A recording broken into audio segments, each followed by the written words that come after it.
once more. Said he'd like to concentrate on the World Championships later this year. Interesting to see how he would go with such a great field there, and of course which rider Italy will go with as the team leader. Home World Championship for them this year, and as far as Alisi's concerned, home region as well. He's a very proud Tuscan. His family has a big wine business around there. He's actually trained to cultivate the wine himself. There you go.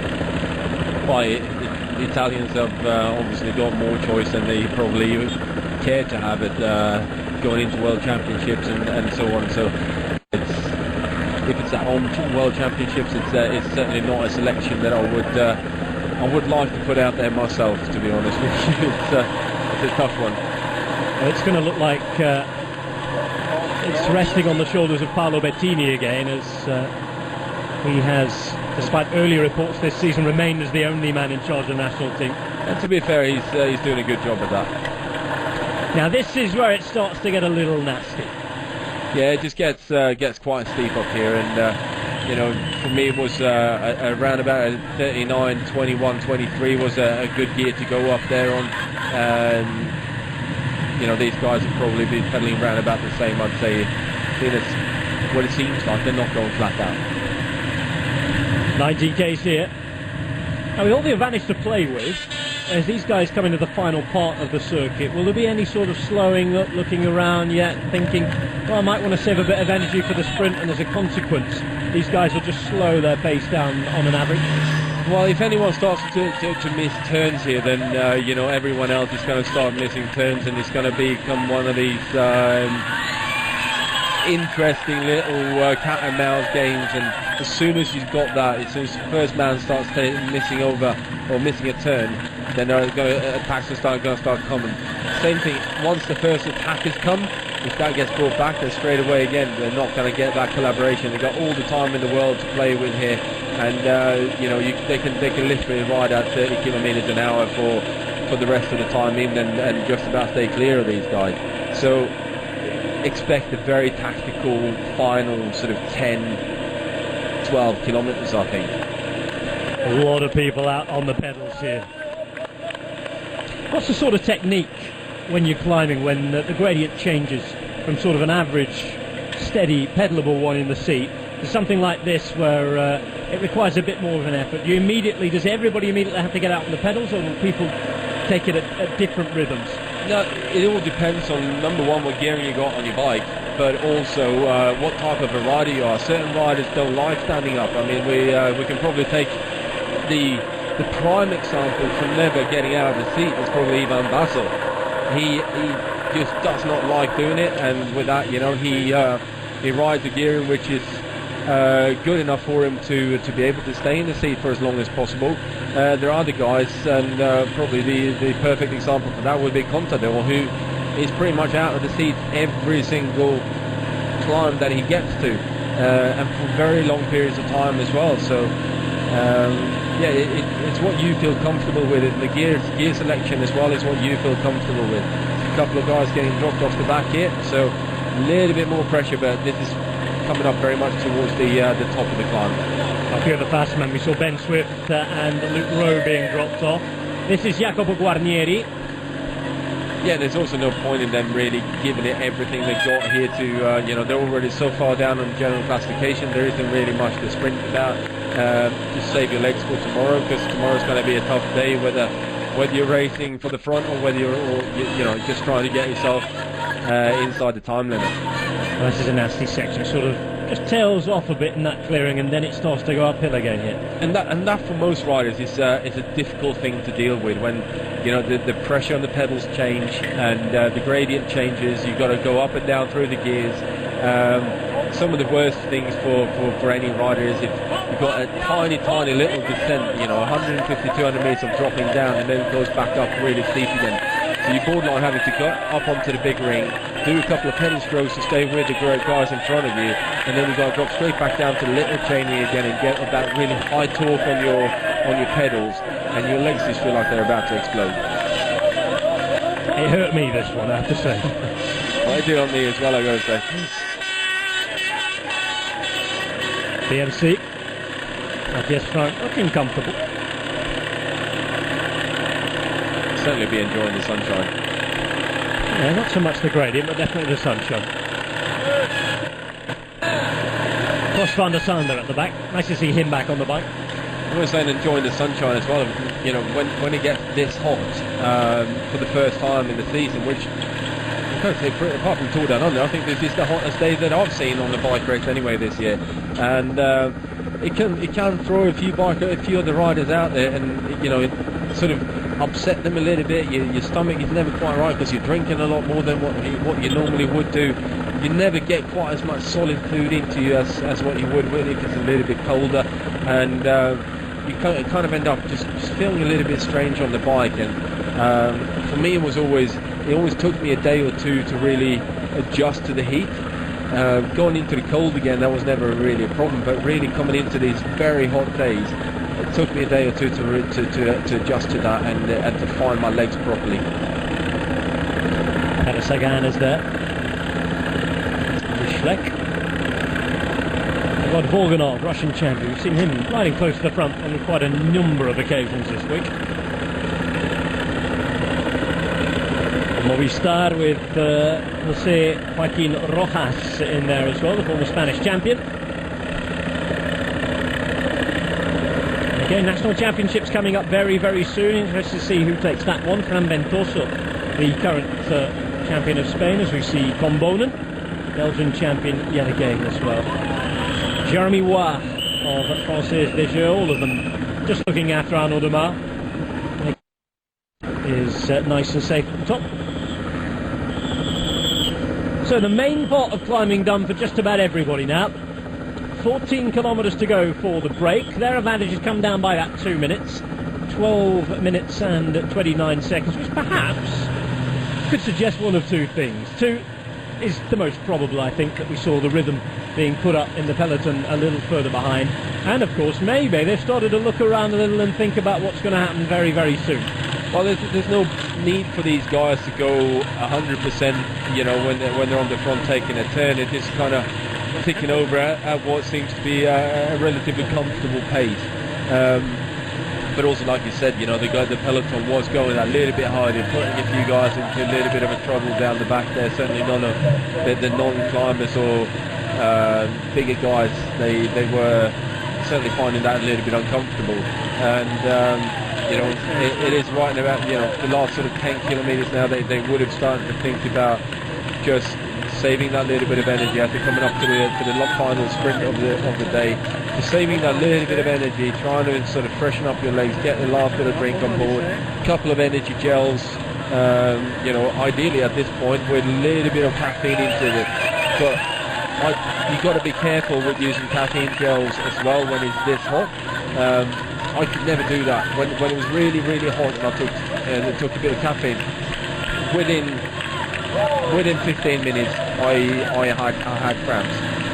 It basically started cramping calf muscles, and you know, it was just game over for me. So it's one of them things you want to be careful of. Have to get the balance exactly right. So the second sprint at Villamsey, taken by Alexander Kolodnev, 6 points for him. Bert Grabsch in second with Gregory Rast in third as well. So 6-3 and 1 the points there.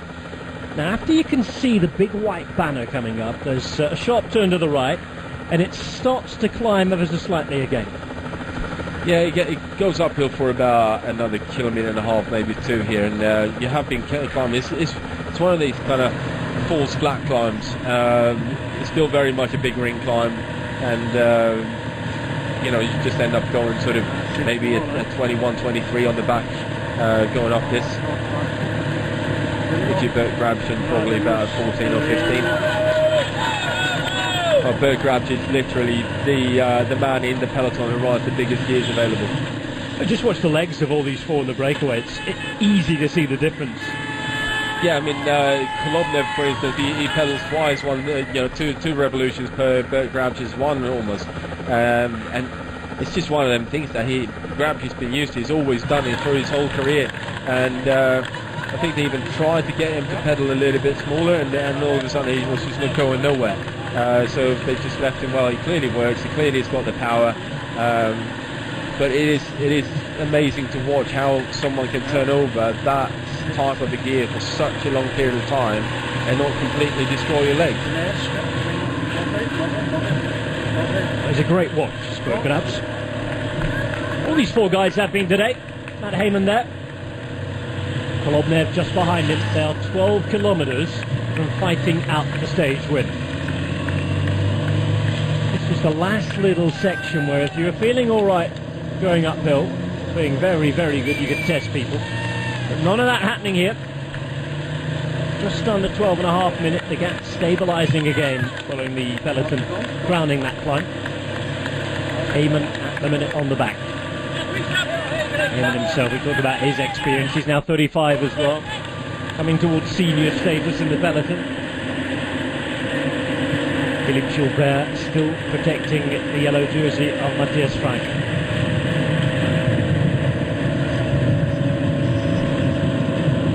Slight headwind again here. It seems for BMC like they've just kept it to as few men as possible to you know, do the turns on the front today and just you know, saving some manpower for tomorrow. And it's not a bad idea. Well, the main man they've been saving has been TJ Van Garderen alongside Greg Van Avermaet. Pardon me, we've hardly seen them both. Marcus Berghart's done a lot, certainly, as has Mark Nicola. Here is Van Avermaet now coming to the front to take his turn after not really being involved. And this is Amel Moinard, another man, just spinning his legs, and those two are going to be two key riders tomorrow. Certainly Moinard and Van Garderen. Bit of bunny hopping there. Yeah, just a bit of a pothole in the road, or you know, just rough road surface, and rather than going straight through it, he sort of bunny hopped over it to save his wheels and any potential issues that can bring with it. Now this is the view we were telling you about on the way down. It is absolutely stunning. There's a left turn here, and you look across the lake, the mountains are at the other side. And these long green summer meadows now with the sun shining down, it's a real picture.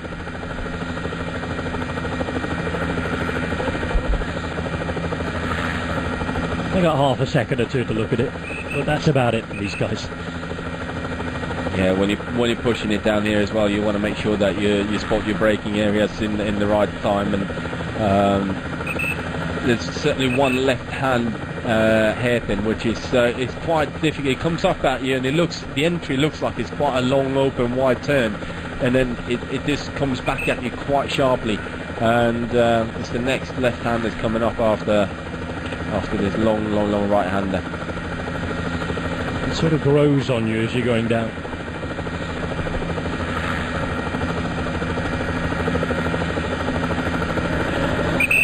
This is it.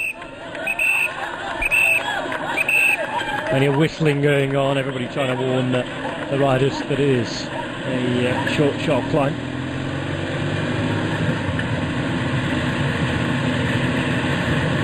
So I'm then adjusting the shoes, just making sure that they're all tight and ready.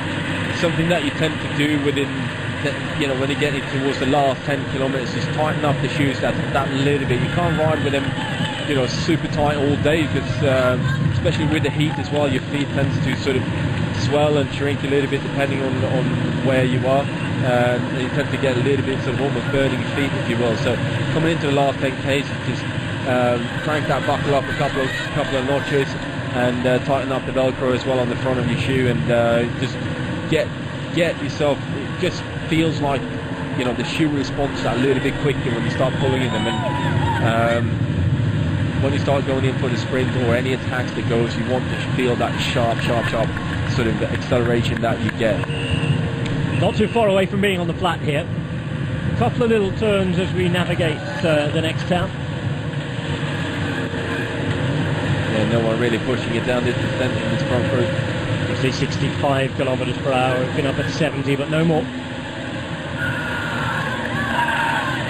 Once again, it snakes around. And there's a bit of a left-hander coming up here. Then again, right through the tunnel, and after one more right turn, they're basically on the flat all the way home. Again, wind slightly against them. Doesn't look to have changed. No, it certainly doesn't. So here's the tunnel, just under the local train station. It's one of these it's a little bit deceiving because you look out over the lake and there's hardly any movement on the lake at all, and you sort of think that, you know, this should be quite easy, but as you're travelling along, and I was, you know, really giving it some effort on this particular road just to feel what it was going to be like to do maybe a lead out or you know, doing the work on the front coming in towards the finish, and it just feels, you're looking around you, there's no wind, you can't see any flags moving really, but there's certainly something that's kind of holding you. It's almost like you felt almost like your brake was rubbing, and I can say I checked and it wasn't. So, but yeah, it just feels a bit strange. 8 kilometres for the breakaway. They are going to contest this one. In the meantime, the peloton still up on the hills, and this is a man who is trying to make his way back. It's the Lamprey rider, Davide Vigano. It's because there's a mechanical problem, and Vigano looks like he's had a change of back wheel. They'll just make it in the group, no panic yet for him. No, and again, he's a rider that's not got anything to do with general classification, so whether he finishes in the peloton today or not, it's not really going to make any difference for him. Well, certainly not at 34 minutes and 50 seconds back, which is where he currently lies at 128. One man will be looking for those points again in the sprints is Davide Cimolai. We've seen him over the last couple of days. Bit of encouragement for Davide Vigano there on the effects microphone. Still the same sort of formation for BMC in the meantime. Van Avermaet at the front, and then 1 hour just behind it. And Blanco making sure that Malcolm Mollema is out of trouble as well. Blanco has had a good day as well in the stairs, the Lem Tour up in Holland, with Theo Bos winning the stage, actually out sprinting Mark Cavendish. And Mark said that today he had nothing that he could do against Bos. He was just the fastest, strongest and smartest, and just did an awesome sprint apparently. So it's interesting with you know, with the Tour de France coming up as well, and see Theo Bos coming in there with some form and new sponsor. So much motivation to perform for them. Yeah, it's nice when you get a new sponsor coming in like that, and you know, there's belief in the team again, and it just, you know, it spurs everyone within the team on. When they all know now that they've got a couple of years here with where they can continue to work, and you know, it's a bit of safety behind it all, and you know, it's been, I think, quite an uncertain time for the whole Blanco team, you know, throughout this spring as to what's going to happen, and you know, it's good to see that they finally signed up that sponsor, and you know, going to be around for another, it's 2.5 years they signed up for.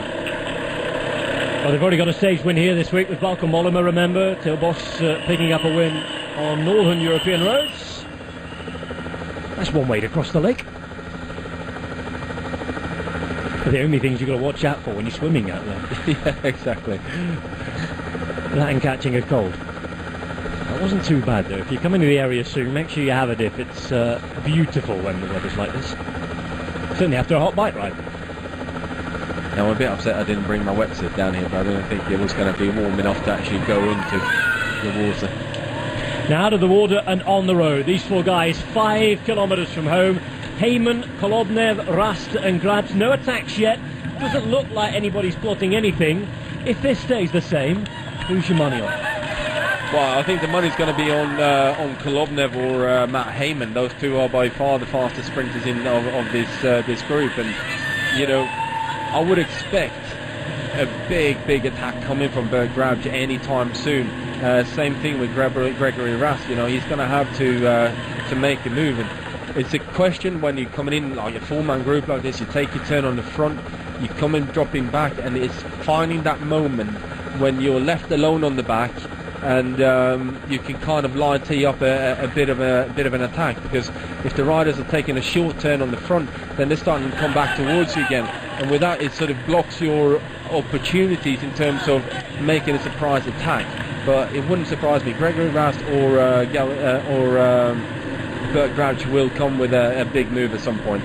Well, Gregory Rast, as a Swiss man, really has to try and light this up. Remember, he is a twice former Swiss road race champion, hasn't won that jersey since 2006, and hasn't picked up a stage win for what is now 4 seasons. Surely has to attempt something here. Just say the 2 men at the front there, they can wait. They certainly can wait, though. You know, 2 different types of sprinters. Kolobnev very much a punchy one. He goes for... And here we go. Grabs has gone. Rast has followed him, and Bert Grabs the first to launch an attack. He's out there, he's pedalling at the minute. He's not gaining too much, but there's been a big reaction. A look behind, and he just steps off the gas again. Watch for Matt Heyman coming. Matt Heyman seems quite content with just following that wheel now, and I don't think you're going to see him actually moving off the back of that group. Cat and mouse game has begun. Bert Grabs the first to set it off. They were on to pounce on him quickly. Again, you could just see the power. He was almost just getting away there. Well, Rast really had a chase. You don't really want to give Bert Grouch more than 15 metres because, you know, at the moment you're having to start pushing the same kind of air as he does, then, you know you're going to be in trouble bridging that gap again. Well, they're inside 3 kilometres now. Rast comes through to the front. Here comes Bert Grabs, and again being followed very closely because he's going to launch another one. Grabs off to the left, followed quickly by Rast. You could just see that coming. Yeah, you could, and Gregory Rast is obviously very keen on making sure that he doesn't miss this move, and maybe a little bit too much so. And at this point, you know, Matt Heyman seems to be the coolest man. He's just, you know, moving from wheel to wheel down the back here and just leaving the other guys to sort of do the majority of the chasing.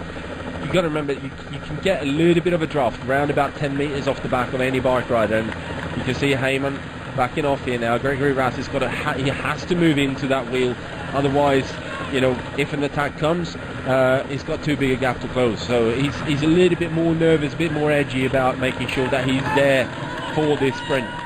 They've been out there all afternoon. They're inside 2 kilometres to go now, approaching around 1.5 to go. Nobody coming through to do any turns now. They've got so much time to play with, 11 minutes and 53 seconds. This is a game of nerve and, of course, little bits of chess-like tactics in there as well. Now, Rast looks behind as he ups the pace. He's followed quickly. Again, knocks it off, and Grabs just swings behind his wheel. Kolobnev out there on the right, and as you suggested, Magnus, Heyman doesn't look one bit bothered by this at all. No, it's you basically you've got to be prepared to sacrifice the race if you want to win this one. Grabs has gone again. 3rd time he's put the pressure on, and this time I'm not sure they were quick enough onto him. Grabs tries to pedal Kolobnev. In the end, makes it up very quickly. Kolobnev would have had to move there. Gregory Rast. Rast then coming from a long way going. It's 1 kilometre to go. The Swiss has gone. Rast out there in front under the Flamme Rouge, and he's gaining ground here on Kolobnev. Yeah, Kolobnev had to sit up there. He would have had to spend too much energy, and with that, Matt Heyman would literally be winning the sprint quite easily. But this is a big move by Gregory Rast. One thing certain is that Grabs has gone at the minute. Watch out for Grabs coming. He was just waiting, but it's Gregory Rast who has gone right under the Flamme Rouge. He waited and waited and waited, picked out and chased down the attacks of Bert Grabs, and this is looking like a killer move to me now. Well, it's only got 400 minutes to go here now, so this is the right move. Grabs then, he has not won for 4 years, looks behind him. This will certainly be the most popular of the 4 in this local area. Gregory Rast riding away. I can remember that earlier on today when he was out there in the break, the Swiss commentators getting very excited as we came into the box. 300 metres to go. Does he have the gas to carry it over the line? Looks behind yet again. Motorbike and the car in between them. And it's Gregory Rast, I think, who most probably has this one. It snakes in, snakes out again. Gregory Rast punches the air, and he will take what is quite a monumental win here on the Tour de Suisse. In a break that had 14.5 minutes, and up against riders who you would have bet very much to take the win in front of him. These 3 knew the game were up, and they're now just sprinting for the minor places. But Grabs knows that he's not going to get there. It'll be between Heyman and Kolovnev to take those second and third places. Heyman, after missing out in the Classics on a couple of occasions, is going to come in and finish in second place, something which Kolovnev is not that happy about. The Aussie, he suggested coming across onto his line. All the news, though, all the headlines going to the local rider. And what a Tour de Suisse this is for the national riders. We have Matthias Frank in yellow, low fives all over the place, happy hugs, and a winner in Gregory Rast, who tastes victory for the first time in Radio Shack Leopard colours. Yeah, I mean, he just got himself into a position where, you know, he could go for an attack, and a few of these guys, you know, sort of spread out across the road. He's on the back, and no one is really looking for him, and all of a sudden he's gone. Kolovnev goes, but he knows he's missed the wheel, and he would literally have had to spend too much energy to get back onto that one. I'm a bit surprised that Matt Heyman didn't go over the top of Kolovnev when he shut it down. If he'd done that at the very moment Kolovnev sat down, I reckon you would have seen a two-man group coming in to sprint it out for the finish. But that's the man who's taken the win. Gregory Rast, 33 years of age, from Cham in Switzerland, on his home national tour, takes the stage for the Tour of Suisse in the first time in his history. He's had the points jersey in Romandy, but here he is on the Tour de Suisse. He's from not too far away in Cham, on the shores of Lake Zug, and here in the region's capital in Zurich, in front of so many foot supporters. Sun-drenched roads, he could even celebrate with 100 metres to go. One of the sweetest moments in his career so far, and Gregory Rast is a very, very happy man.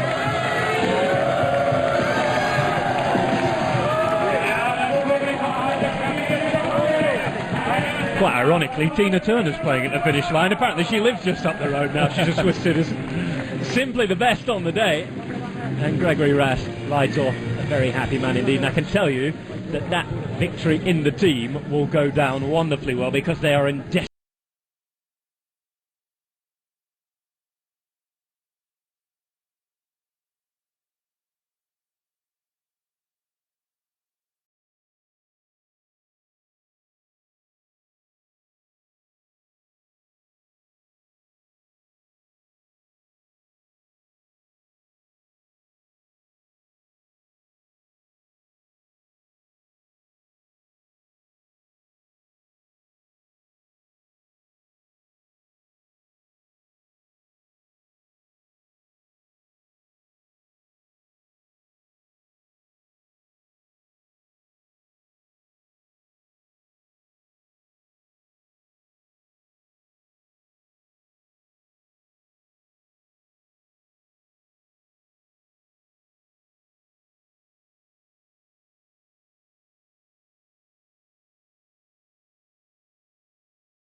Called right through the middle there, showing great strength. Christoph trying to come through the outside. It's Degenkolb and Sagan. Peter Sagan. Sagan all the way, I think. Sagan will just about take it. Well, a glimpse of what might have been there.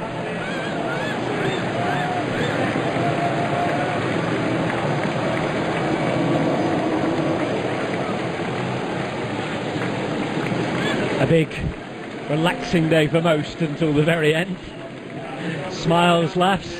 They won't be smiling and laughing when it comes to tomorrow, I will tell you.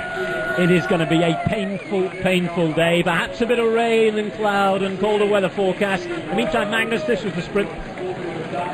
Yeah, Peter Sagan put himself in the right position, just waiting for this corner, and then Degenkolb drifts wide. Sagan was already lining up the right line for the final sort of 50 metres or so, and it looked like it was a bit of a squeeze between Sagan and Arnaud Démare at one point, but from the helicopter view it wasn't as bad as it looked. Démare and Ben Swift coming in afterwards. Chimolai again up there. He's had a decent week. The big figure of John Degenkolb. Yeah, it's interesting there. You got all the aero equipment available, but the jersey wide open. Old-fashioned sprinting from him. In the meantime, the conversation's already been restarted with everybody else coming across the line. Their work done.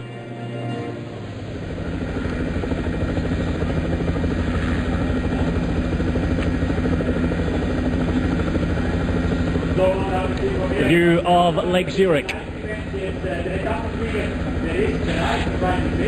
Await the full final classification of the stage. No changes on general classification. Changes, I'm sure, as to how the points went, but one thing is certain. Peter Sagan will be holding on to it as he won the sprint for 5th place. Good work from him, ahead of Degenkolb, and then as we can see, most probably Démare and then Swift.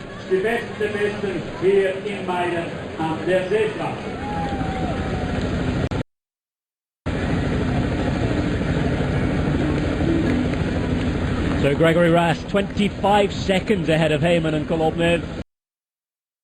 Grabs coming in 3 further seconds down. 10 minutes and 43 for the sprint, won by Sagan. Degenkolb in second there, Démare third, making a 7th place for him. Swift and Chimolai coming just after that.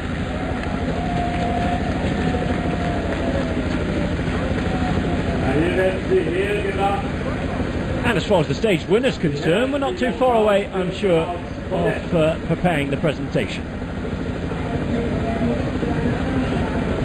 Just calculations to be made as to who stays in what jersey. No questions for him. He'll be in yellow again tomorrow. The big question will will he be in yellow at the end of tomorrow? And if so, by how much? Big, big day on general classification coming up. No changes then today. Frank Kreuziger, Rui Costa, Pino Mollema, Martin, Perel, Van Garderen, Meyer and Jachenko all making up the top 10.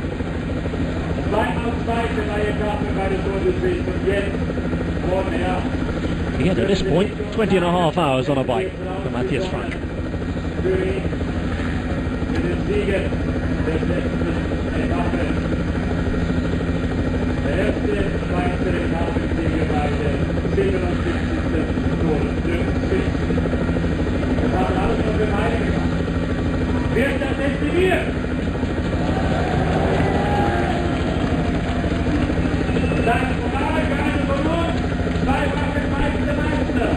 Getting news of a couple of more abandons as we went today. Jens de Bussere didn't start.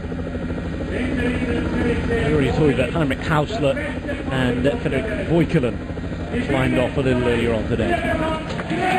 This is the man of the day, Gregory Rast. Said he'd been looking for this for 10 years. He's finally got what he wanted. The Swiss flag flying high. Couldn't have picked a better day for it, or a better win, really.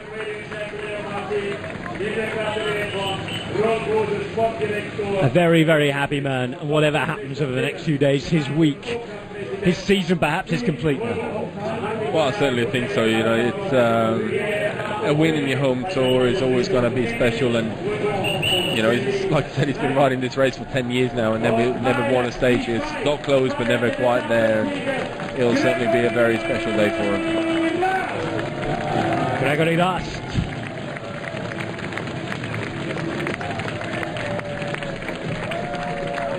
Be a few celebrations for him and the rest of the team this evening. So he walks off after claiming the stage, so close to his home as well. This makes it that bit more sweet. Congratulations from the Soigneurs and Directeur Sportif. Bei der Radsport weltweit, hier in Mayen, der erste Schweizer Etappensieg eingefahren wurde. Den gibt's nur einmal, so ist es halt also. What a day for Radio Shack Leopard, what a day for Gregory Rast. Just to remind you of what happened, Rast, Heyman, Kolobnev, Grabs, Sagan, Degenkov, Demar, Swift, Chimolai and Tosh van der Sande, after going down earlier in the day, in 10th place as well.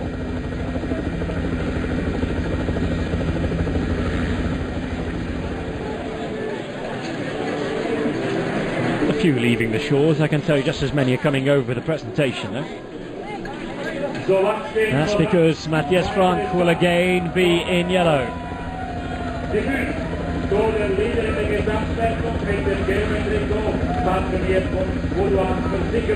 Before jerseys to give out, we've got the yellow jersey for the race leader. She will look forward to seeing him, of course. Matthias Frank, Swiss leader of the Swiss race. No win for Peter Sagan today, but his fan club doing best to dish out the propaganda. We've sent them all over. They've hired a big camper van. They followed the race round this week. Big flags, big jerseys. They've been doing quite a lot of riding as well as Didi the Devil decided to hang his hat on his fork. More Slovakian fans as well. As well as the yellow jersey, we'll be giving out that points jersey for Peter Sagan. Blue jersey for the sprints leader, on the shoulders yet again of Enrique Sanz, the king of the mountains.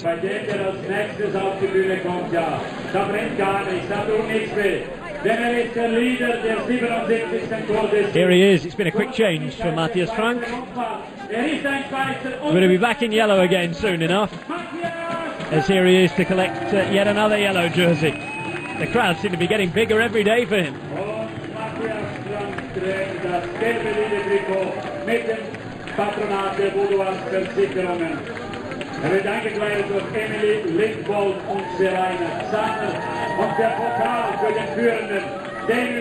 So narrowish lead considering what's to come. Expect challenges tomorrow from the likes of Kreuziger and others. Remember, general classification and stage win tomorrow might be two very different things. We shall see, because as we saw today, there are big gaps on general classification. They want to watch out who goes out, but in the end there is enough terrain to play with for whatever you want to do tomorrow. Whatever is your aim, whether it's stage win, GC or both, there is plenty of action to come tomorrow on stage 7 of the Tour de Suisse. In fact, was the image of Matthias Frank's day. Not too much to worry about. He was well and nicely